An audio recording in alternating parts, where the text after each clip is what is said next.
नमस्कार, मैं अभिनेंद्र और आपने देखना शुरू कर दिया है द प्रिंट लाइन्स।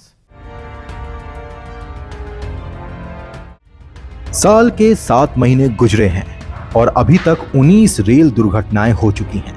इसके वजह से कई जाने गई हैं। इंफ्रास्ट्रक्चर का बहुत बड़ा नुकसान हुआ है।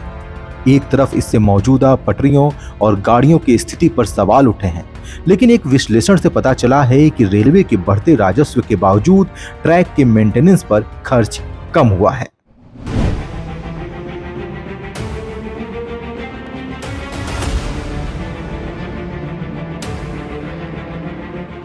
अकेले जुलाई में ही 4 रेल दुर्घटनाएं हुई। बुधवार 31 जुलाई को पश्चिम बंगाल के रंगपानी रेलवे स्टेशन के पास एक मालगाड़ी के 2 डिब्बे पटरी से उतर गए थे। 29 जुलाई को झारखंड में हावड़ा मुंबई ट्रेन पटरी से उतर गई, 2 लोगों की मौत हो गई और 20 घायल हुए। 18 जुलाई को उत्तर प्रदेश के गोंडा में चंडीगढ़ डिब्रूगढ़ एक्सप्रेस पटरी से उतर गई। इसमें 2 लोगों की जान चली गई और कई लोग घायल हुए। राज्यसभा के आंकड़ों से पता चलता है कि रेल दुर्घटनाओं में भी पटरी से उतरना सबसे आम हादसा है।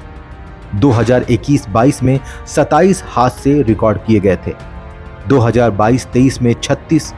ये दुर्घटनाएं आमतौर पर खराब मेंटेनेंस वाली पटरियों, ऑपरेशन संबंधी चूक और पुराने सिग्नल सिस्टम जैसी वजहों से होती हैं। बिजनेस लाइन की एक समीक्षा के मुताबिक कुल पूंजीगत व्यय बढ़ने के बावजूद पटरियों के नवीनीकरण यानी रिन्यू का हिस्सा घट रहा है।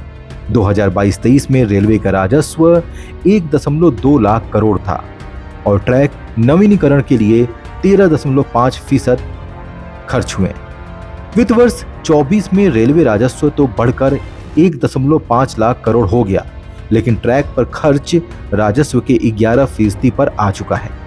पिछले हफ्ते जो बजट पेश किया गया उसके मुताबिक वित्त वर्ष 25 में टैक्स पर खर्च रेलवे राजस्व के 9.7% पर आ गिरा है, यानी लगातार ये गिरता जा रहा है। दिसंबर 2022 में एक रिपोर्ट छपी थी, डिरेलमेंट पर नियंत्रक और महालेखा परीक्षक की रिपोर्ट। इसमें भी साफ कहा गया है कि ट्रैक नवीनीकरण में निवेश कम हो रहा है।